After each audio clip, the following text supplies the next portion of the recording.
Hello and welcome back. My name is Jack B. And as always, thank you for taking the time to view my video. The 2024 presidential campaign is turning out to be a real rock'em sock'em series of events. I hear a lot of new fairy tales being put forth. One problem with the two-party system is that there are only two parties, two people to choose from. And when one side is so far out on the edges of human imagination, it makes the other party look pretty good, even though they're not doing anything. This is where an old expression might be applicable. I'm voting for the lesser of two evils. The extreme right and the extreme left are both dangerous for our freedoms.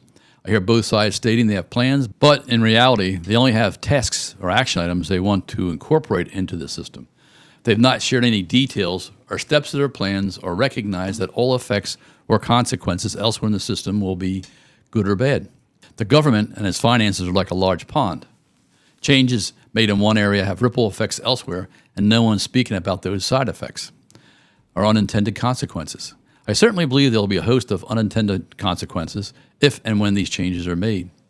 Aside from what unintended consequences will occur, one absolute is true. That is, we, the taxpayers, will pay the price. Our elected representatives are more concerned with their own bubbles in life rather than looking after all Americans. The yearly income for a congressman is solidly within the top 10% of wage earners in the U.S. I'm not convinced they earn their salaries, but that's what they get paid. $174,000 a year. I suspect they make their decisions based upon what benefits them the most, and they are definitely not middle class. I'm not sure they understand the struggles of the American family whose income is at or below the national average of $63,795 a year. Those parents must provide food, housing, health care, clothing, education, etc. for their family on that salary. Now, as a presidential candidate's platform, I would very much like to hear their details on the following: economic improvements, our international security, our national security, the affordability of health care and prescription costs, and the general welfare of all Americans. I can personally state I have not seen any improvements in the cost of health care or prescriptions. My insurance and my medical costs have doubled this year, particularly my prescriptions. As to the detail on the economic topic, it would be nice to hear an explanation of how they propose the following. How will they not just stop inflation, but reduce it? How will they increase family income? How will they reduce the national deficit? How will they not increase taxes? Please show me the plan. I don't see a plan, but I instead hear promises using words that appear to help a large number of Americans. One party is now going through a media blitz stating they will provide home health care to Medicare recipients. But the small print shows they are misleading people. The reality is that this campaign promise is that this home care is for Medicaid recipients only, not all Medicare recipients. Again, misdirection and misinformation. I realize that to expect them to explain their plans honestly and in detail is just wishful thinking on my part. But I'm trying to stay positive. The government can't keep spending money we don't have.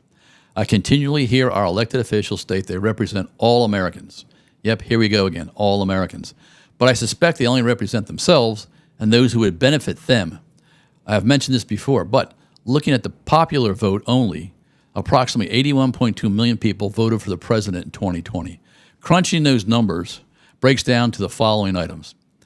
The percentage of all Americans who voted for the president was 24.6%. The percentage of just the voting-aged Americans that voted for the president was 32.1%. And the percentage of all those people who did vote for the president was 52.2%. This is not the majority of Americans of voting age who voted for the president. Two more items came to light when crunching these numbers. Again, number one, there were 96.8 million people who could have voted but did not vote. Let's get them registered, get them out there to vote. And when they do register, by the way, register non-affiliated. Do not declare your party. This will keep the swamp people guessing. And number two, 96.8 million people is more than voted for either party in 2020. This group could be a third party. Again, this would really shake up the swamp. The current politicians wouldn't know what to do. They'd be like a deer in the headlights. We need the elected officials to keep America safe, keep their personal freedoms intact, and most certainly not to sell out to autocrats, dictators, and other nefarious people. So this is a short one, and that's all I have to say for now. And thank you once again, and until next time, take care and be safe.